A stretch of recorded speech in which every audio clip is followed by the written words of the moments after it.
Sampurasun kanggo ka urang Sunda saalam dunia. Tah tradisi anu kadua, upami urang nuju alitnya, upami menjelang bade boboran atanapi hari raya Idul Fitri nya, kebiasaan di malam takbiran selain takbiran teh biasa nama sok ngadulag gitu tah.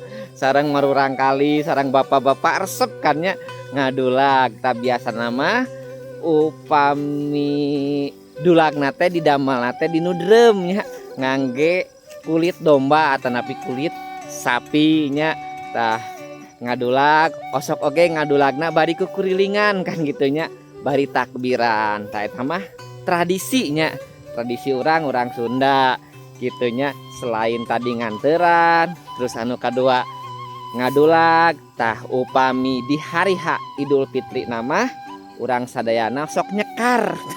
Ari nyekar teh naon ya nya ka luluhur urang ka ibu rama anu tos teu aya nya kakek nenek anu tos teu aya urang ngadoakeun ka kuburanana nya eta mah biasana pas saatos salat Id gitunya kumpulnya sareng keluarga silaturahmi kan gitunya sabari ngadoakeun tah gitu. Hatur nuhun kasadayana, sehat selalu ya semuanya.